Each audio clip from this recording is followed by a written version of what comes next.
A trainer who's also a model of consistency is the man next to me, William Knight. He's having his first ever Breeders' Cup runner, though.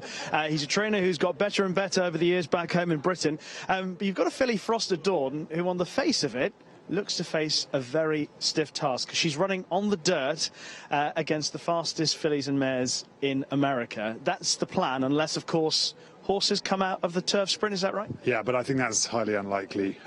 So, you know, we're going to concentrate that we're going to be running on the dirt. And yeah, look, it is. It's I'm not so worried about the surface. It's just the distance. This is 7 furlongs. Yeah. You know, if it was 6, that would probably suit us better. But, you know, she ran very well in Dubai over 7 on the dirt, and she won as a 2-year-old over 7. So we got a nice drawn one, so that should help us as well. I remember in Dubai when she dropped back in trip, I thought, no, she's not quick enough to go back to 5.5, 6 furlongs, and she actually looked as if she improved for it. So would it be fair to say she is better over shorter than over the 7? Yeah, as I say, I think 6 is probably her ideal trip, but, you know, 7 on a bend,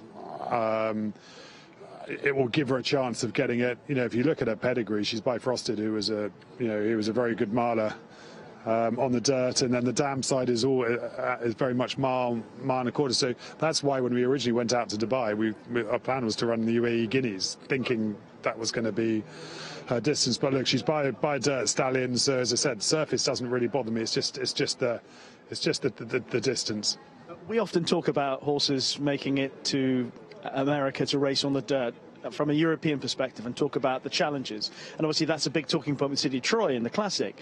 As a trainer, how do you prepare your horse for a battle that it would never have ever encountered before?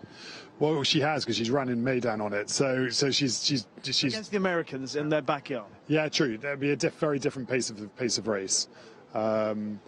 You know, 10-runner field. But look, she's got quite good gate speed, although she didn't necessarily show it over 5 furlongs at Keeneland the other day. But she's generally quite quick out. You know, the 7 furlong shoot here, it's a nice, you're not straight into a bend. So, you know, if she's got to sit one back, I don't think she'll mind the kickback so much. So, look, I'm relatively confident that the pace of the race and the surface will cope with. The other thing you've got up your sleeve that some people may or may not know about is the fact that you were involved with one of the best horses around travelling the world with Ouija board back in the day, a former Breeders' Cup winner.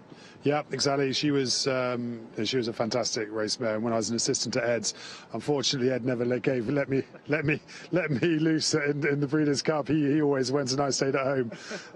But yeah, she was fantastic, and you know, Ed and the team, they had amazing days with her and Leilani before that. So yeah, so sort of well used to it's well used to the procedure of getting horses out here, but to have a horse running in my name out here, you know, I've been training a while now, and you know, we've been to quite a lot of other racing jurisdictions, but to be out here, it's fantastic, and you know, going to make the most of it. Well, enjoy every minute of it. Good luck with Frosted Dawn. Thanks a lot. Cheers, Rishi.